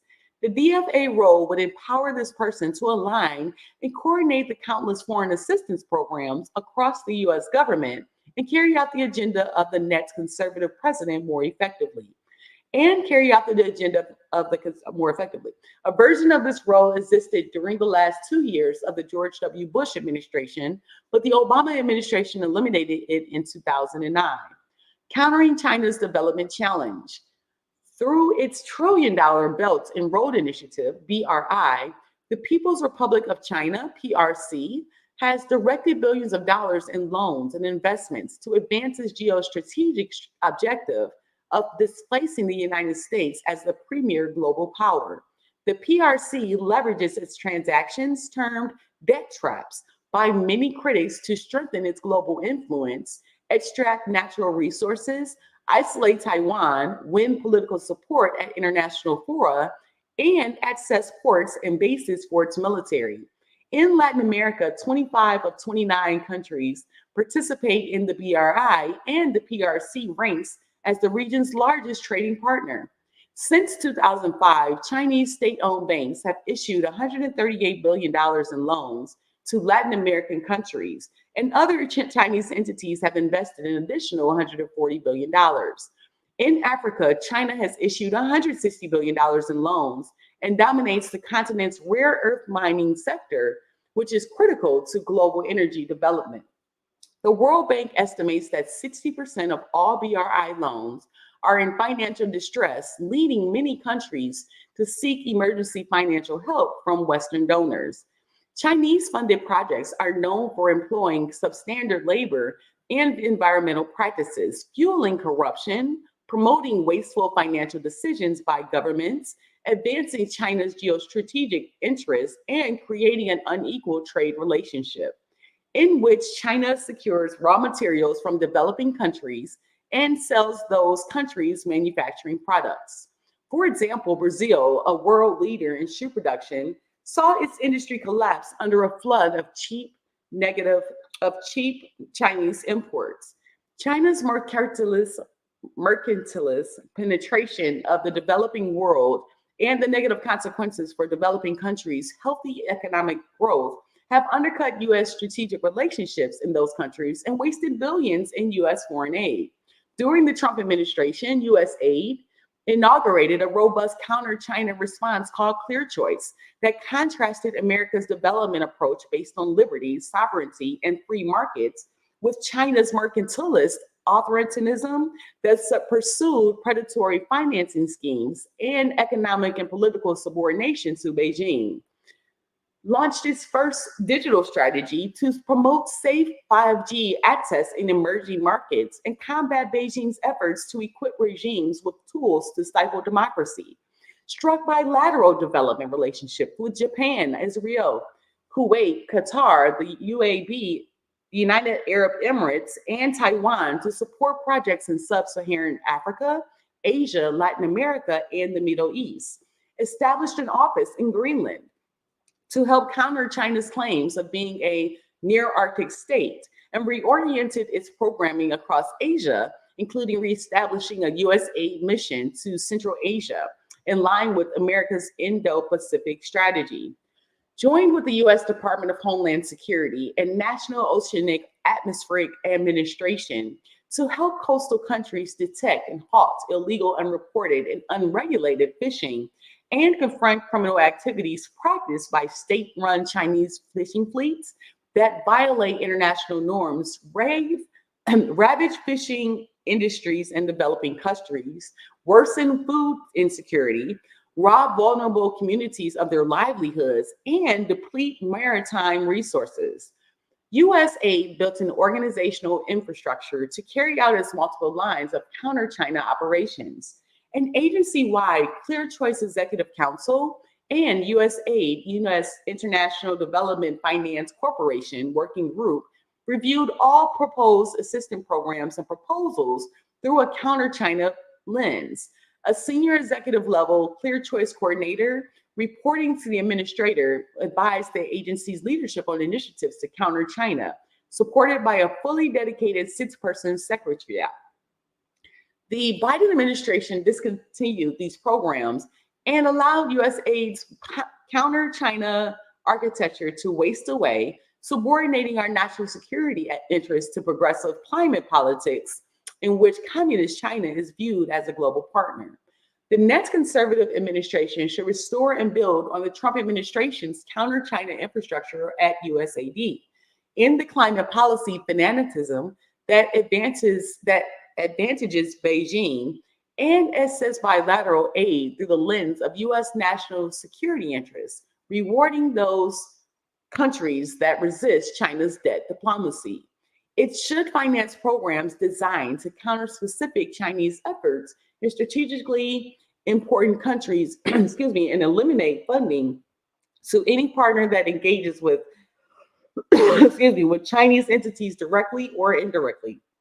USAID's Bangkok-based regional development mission for Asia should focus its strategic attention on supporting cross-border initiatives designed to counter Chinese influence. Climate change. Upon taking office, President Biden issued executive orders to put the climate crisis at the center of U.S. foreign policy and national security, and mitigate the devastating inequalities that intersect with gender, race, ethnicity, and economic security. USAID subsequently declared itself a climate agency and redirected its private sector engagement strategy, teaming with America's corporate sector to wean countries off foreign aid through private investment and trade to support the administration's global policy to transition from fossil fuels to renewable energy. The administration has incorporated its radical climate policy into every U.S. aid initiative. It has joined or funded international partnerships dedicated to advancing the aims of the Paris Climate Treaty and has supported the idea of giving trillions of dollars more in aid transfers for climate reparations. The Biden administration's extreme climate policies have worsened global food insecurity and hunger. Its anti-fossil fuel agenda has led to a sharp spike in global energy prices. Inflation has hit the poor the hardest as they expend a higher proportion of income on food purchases. Farmers in poor countries can no longer afford to buy expensive natural gas, based fertilizers that are key to achieving high yields of food production. Under advice from climate radicals, the government of Sri Lanka even banned chemical fertilizers entirely without having any replacements in place. The result has been hunger and violent political instability. The aid industry claims that climate change causes poverty, which is false. Enduring conflict, government corruption, and bad economic policies are the main drivers of global poverty. USAID's response to man-made food insecurity is to provide more billions of dollars in aid, a recipe that will keep scores of poor countries underdeveloped and dependent on foreign aid for years to come. The impact on Africa is especially acute. South Africa, for example, relies on coal power plants to generate 80% of its power needs. It would need $26 million in foreign aid to make the full transition away from coal. Multiplying this amount by dozens of other countries on the continent, the financial resources needed to transition away from fossil fuels are unachievable. In Latin America, countries that are global leaders in oil and gas production have sharply curtailed their energy production in line with climate activists, upending the hemisphere's major source of export revenues and condemning it to years of economic and political instability. USAID should cease its war on fossil fuels in the developing world and support the responsible management of oil and gas reserves as the quickest way to end wrenching poverty and the need for open-ended foreign aid. The next conservative administration should rescind all climate policies from its foreign aid programs, specifically USAID's Climate Strategy 2022 through 2030. Shut down the agency's office, programs, and directives designed to advance the Paris Climate Agreement, and narrowly limit funding to traditional climate mitigation efforts. USAID resources are best deployed to strengthen the resilience of countries that are most vulnerable to climatic shifts. The agency should cease collaborating with and funding progressive foundations, corporations, international institutions, and NGOs that advocate on behalf of climate fanaticism. Diversity, equity, and inclusion agenda. USAID installed advisors on diversity, equity, and inclusion committees, DEI, in all its bureaus, offices, and overseas missions, and created an agency-wide dashboard and DEI scorecard for all bureaus, offices, and missions to track staff compliance with the administration's DEI directives. A chief DEI officer oversees this DEI infrastructure and sits in the administrator's office. DEI directives are now part of all agency policies and are incorporated as standard clauses in all contract and grant awards. Those seeking to do business with the agency must describe the approaches they will use to diversify their partner base. USAID often ties DEI to gender and climate equity, corrupting every aspect of the agency's overseas work. The upshot has been racialize the agency and create a hostile work environment for anyone who disagrees with the Biden administration's identity politics. This pursuit of ideological purity threatens merit-based professional advancement for staff who do not overtly conform, hyper-politicizes what should be nonpartisan federal workplace environment, creates an institutionalized cadre of progressive political commissars, corrupts the award process, and discourages potential contractors and grantees that disagree with this radical agenda from applying for USAID funding.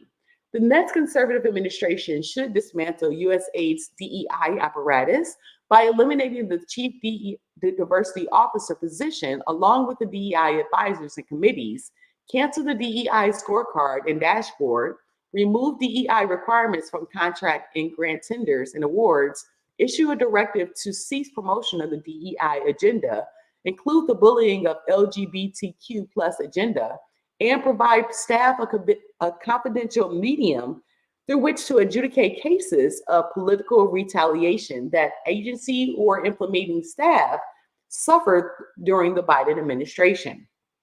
It should eliminate funding for partners that promote discriminatory DEI practices and consider debarment in egregious cases. As federal departments and agencies cannot play partisan politics, staff, irrespective of hiring mechanism, as well as implementers and grantees that engage in ideological agitation on behalf of the DEI agenda should be dismissed, and entities should be disbarred. The next conservative administration should return the authority over all civil rights issues at USAID to the agency's Office of Civil Rights which is the appropriate locus for ensuring that all Americans have guaranteed equality of career opportunity at USAID. Refocusing gender equality on women, children, and families. Instead of protecting women's and children's unalienable human rights and propelling their ability to thrive in society, past Democrat administrations have nearly erased what females are and what femininity is through gender policies and practices. Page 258, and we're on page 292 of 922 of the PDF. For instance, these administrations have diluted USAID's focus on assisting vulnerable women, children, and families around the globe by adding protections for an ideological advocacy on behalf of progressive special interest groups. USAID now aggressively promotes abortion on demand under the guise of sexual and reproductive health and reproductive rights, gender equality, and women's empowerment, and advocates for those who claim minority status or vulnerability. Families are the basic unit of and foundation for a thriving society. Without women, there are no children, and society cannot continue.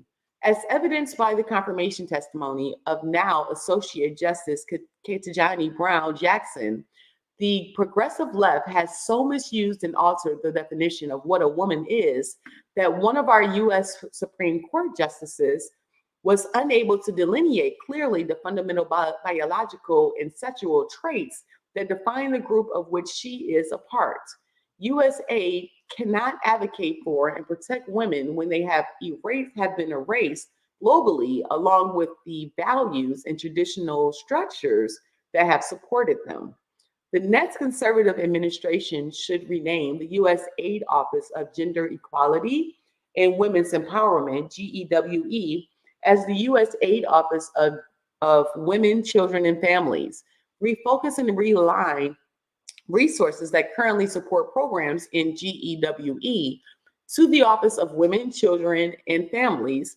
Redesignate the senior gender coordinator as an unapologetically pro-life, politically appointed senior coordinator of the Office of Women, Children, and Families, and eliminate the more than 180 gender advisors and points of contact embedded in missions and operating units throughout the agency. In addition, the next conservative administration should rescind President Biden's 2022 gender policy and refocus it on women, children, and families, and revise the agency's regulation on integrating gender equality and family empowerment in USAID's program cycle. It should remove all references, examples, definitions, photos, and language on USAID websites, in agency publications and policies, and in all agency contracts and grants that include the following terms: gender, gender equality, gender equity, gender diverse individuals, gender aware, gender sensitive, etc. It should also remove references to abortion, reproductive health, and sexual and reproductive rights, and controversial sexual education materials. In the past, the word gender was a polite alternative word to the word sex or term biological sex. The left has commandeered the term gender, which used to mean either male or female, to include a spectrum of others who are seeking to alter biological and societal sexual norms. The promotion of gender radicalism is an anthem to the traditional norms of many societies where USAID works, causes resentment by tying life-saving assistance to rejecting the aid recipient's own firmly held fundamental values regarding sexuality, and produces unnecessary consternation and confusion among and even outright bias against men. The next administration should ensure that USAID's goal in service of its mission is to help protect and propel all members of society, women, children, and men, from contraception to natural death. To do so, USAID's Office of Women, Children, and Families should strive to ensure that communities have their basic human needs, without which they will be unable to thrive, met first and foremost. Basic human needs include equal and safe access to potable water, sanitation, food, education, healthcare, houses of worship, justice, pregnancy, and family resource centers, working capital, electricity, technology, and business opportunities. The Office of Women, Children, and Families should implement the Geneva Consensus Declaration on Women Health and Protection of the Family and prioritize partnerships with local organizations, including faith-based organizations, FBOs. Protecting life and foreign assistance. Protecting life should be among the core objectives of United States foreign assistance. Shortly after taking office, however, President Biden issued a memorandum that reversed a myriad of pro-life policies and revoked the Protecting Life and Global Health Assistance, BLGHA policy, widely known as the Mexico City policy. Biden also restored funding to the United Nations Population Fund, UNFPA, which supports and implements China's coercive abortion and sterilization regime. PLGHA requires foreign NGOs, as a condition of receiving assistance, to agree not to perform or actively promote abortions as a method of family planning in foreign countries. Previous pro-life presidents, beginning with Ronald Reagan, applied these conditions to family planning assistance, but President Trump, for the first time, expanded the Mexico City policy to protect global health assistance furnished by all departments or agencies. It's estimated to be $8.8 billion annually. The Biden administration restored abortion subsidies to pro-abortion NGOs, including Planned Parenthood International and MSI Reproductive Choices. In reversing PLGHA, Biden declared a radical assault on the policy of protecting life, choosing instead to promote abortion on demand around the world under the guise of sexual and reproductive health and rights. USAID's priority of funding the global abortion industry negates progasms that promote life, world's health and the family, women's health and the family. Even under PLGHA, several loopholes allow support for the global abortion industry to continue. International NGOs that perform and promote abortions overseas, like Population Services International, Pathfinder, PATH, the Population Council, Engender Health, and Women Care Global International, continue to receive funding from US aid under PLGHA, and now under Biden receives tens of millions more in US taxpayer dollars in foreign assistance annually without any oversight. When the United Nations Secretariat promoted abortion and abortion-inducing drugs under the umbrella of sexual and reproductive health as an element of its COVID-19 global humanitarian response plan in May 2020, the exemptions in PLGHA from humanitarian aid and multilateral organizations illuminated another loophole in the policy's effectiveness in safeguarding US taxpayer dollars from being used and promote abortion. Agency for International Development. Pro-abortion groups also have received funds under categories of foreign aid that fall outside the scope of global health assistance, including women-related and economic assistance programs. Members of Congress, having advocated closing these loopholes by extending PLGHA to all foreign assistance through the Protecting Life in Foreign Assistance Act, sponsored by Senator Mike Lee, Republican from Utah, and Representative Virginia Foxx, Republican from North Carolina. Current law in the Foreign Assistance Act gives the president broad authority to set such terms and conditions as he may determine on foreign assistance, which legally empowers the next conservative president to expand this pro-life policy.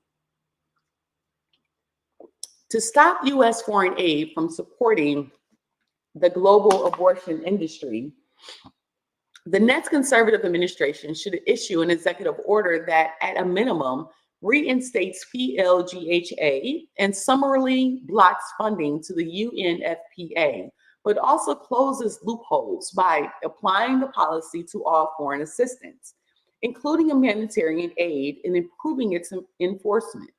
The executive order to reinstate PLGHA should be drafted broadly to apply to all foreign assistance. It should simultaneously rescind President Biden's memorandum entitled Protecting Women's Health at Home and Abroad, issued on January 28, 2021.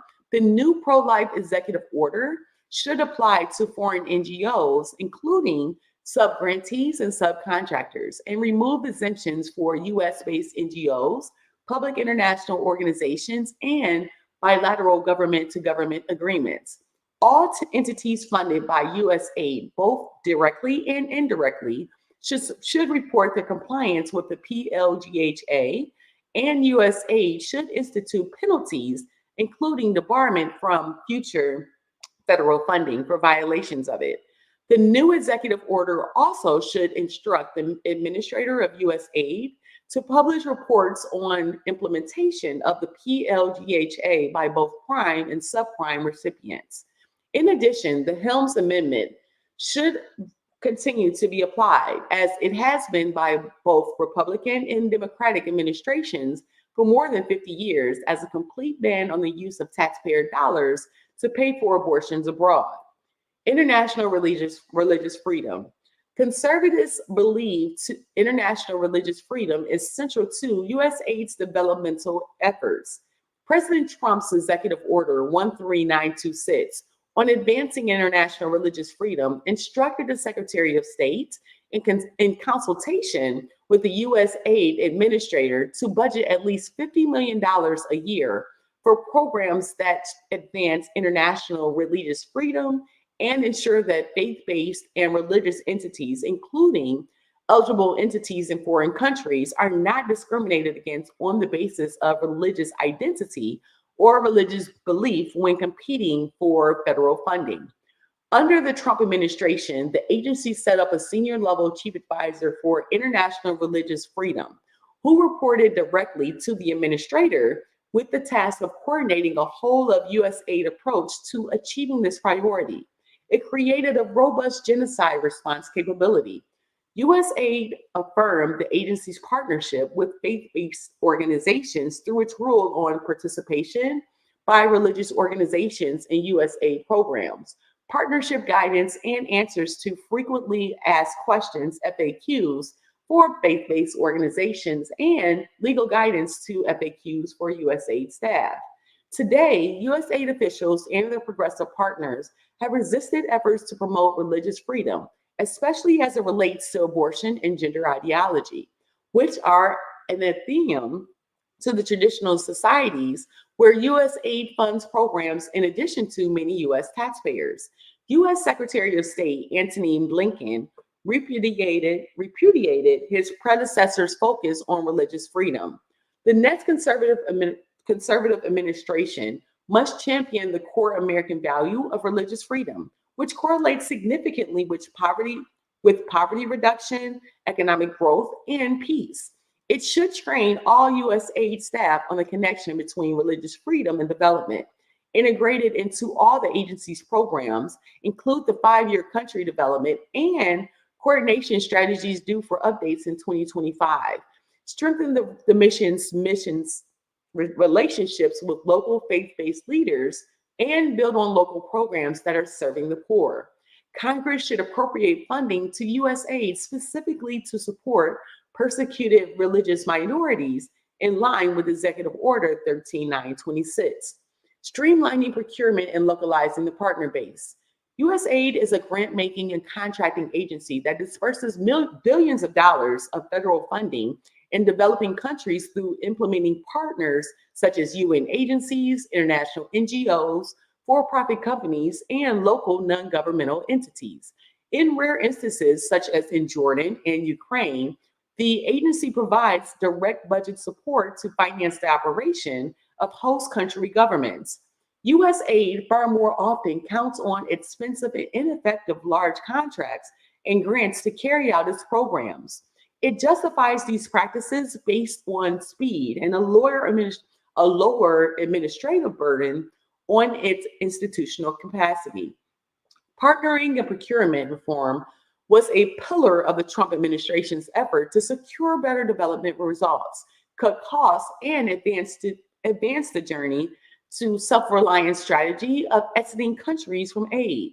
In December 2018, USAID launched its first acquisition and assistance strategy to streamline procurement processes, introduce innovation to its programming, and diversify its partner base away from large, expensive, and partisan implementers.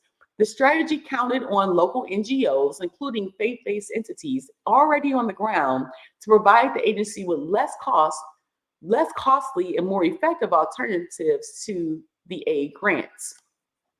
The strategy, the strategy counted on local NGOs, including faith-based entities already on the ground, to provide the agency with less costly and more effective alternatives to the aid giants.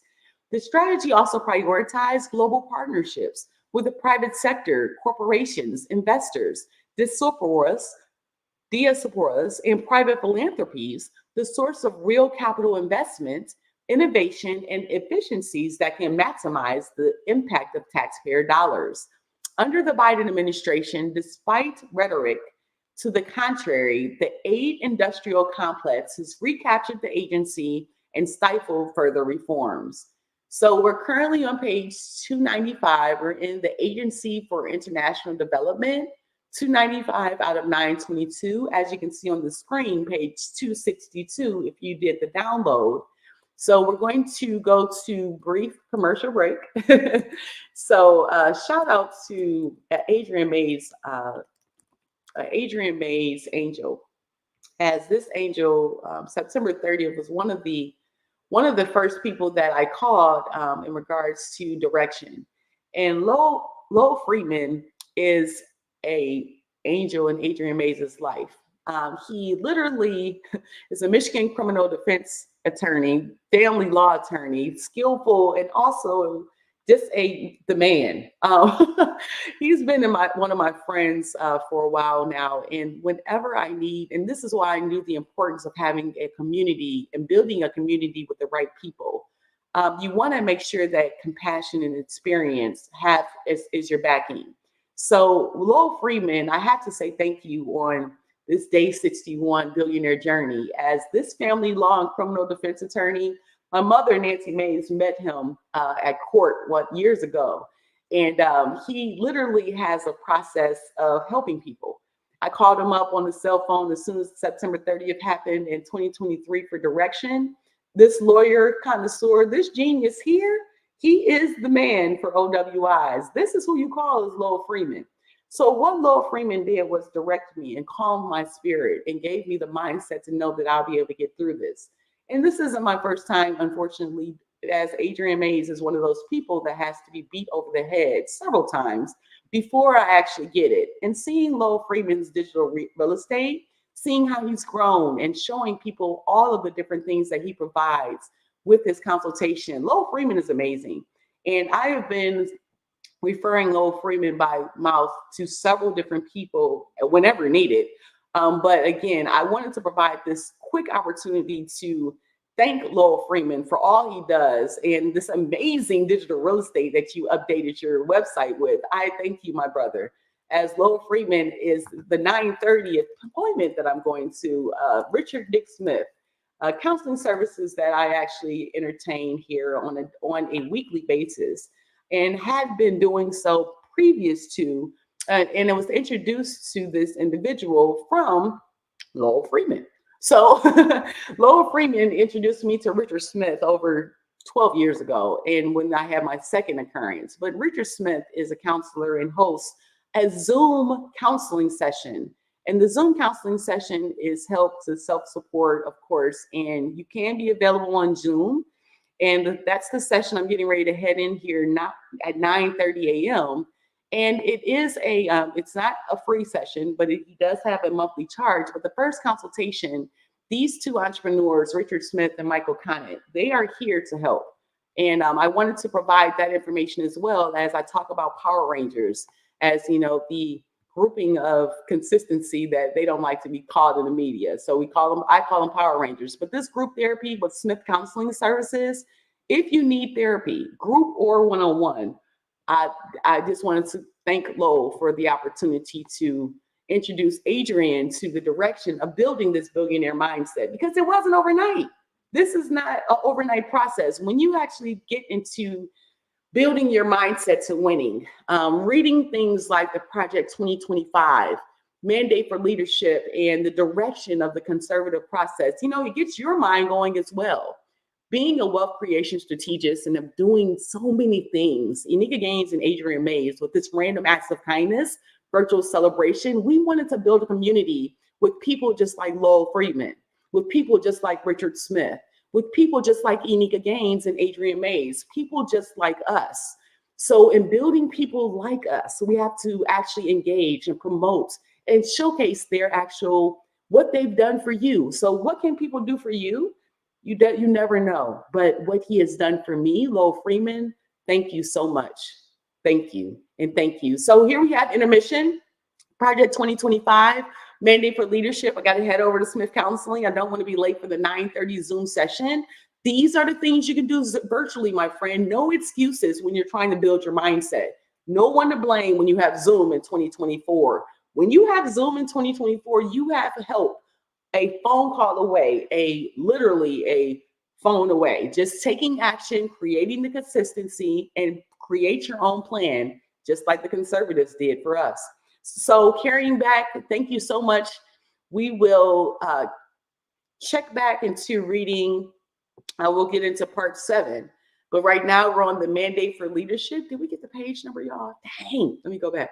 Oh, page 295. We were on page 295 of the plan. So thank you for remembering that. And so we are on page 262 for those that are downloading. But I wanted to show people the front of this, the 2025 Project Mandate for Leadership, the Conservative Promise.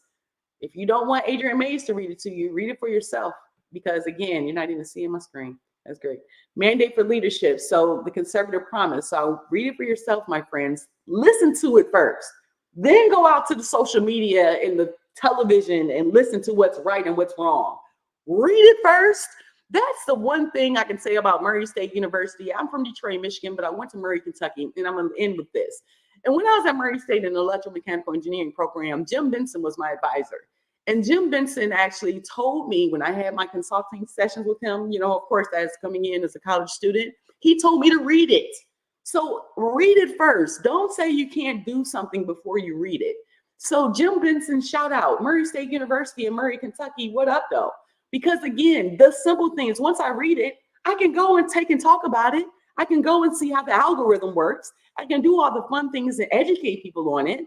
But until you read it, you can't talk about it. You can, but you're just listening to the fluff just like everybody else. So I want to be a part of the 1%. I want to be a part of the people that actually are part of the conversation, but not because I'm just coming out just talking just based on how everybody else does it. So read the source first. Get the foundation. That's everything it's about. Get your foundation first, then formulate your opinion, then create your billions. Adrian Mays, AI Genius. I can, I will, I must. See you soon, probably around noon Eastern Standard Time, somewhere around there, maybe 11:30, depending on how my session goes. And then we'll carry on part 7. So make sure you check out while I'm gone, parts 1 through 6, but it's long, but it's going to keep going because we got 922 pages. We're on 295. I'm about to break 300 when we come back, and I'm going to have as much excitement for this, just like everything else. So while I'm gone, give me in the comments one thing that this Random Acts of Kindness that Adrian Mays is doing that will help somebody else, including yourself, to build your billionaire plan as you're building. All right. See you soon. Adrian Mays, president of CCC Because We Care Foundation. My sponsors, don't hesitate to get over there and sponsor and come apart, because we're going to call you. We're going to email you. We're going to follow up and do text messages, especially those that want to help with Random Acts of Kindness. We're here. We're going to do it together, and we're going to do it with you. Thank you so much for allowing me to share, and I'll talk to you all soon.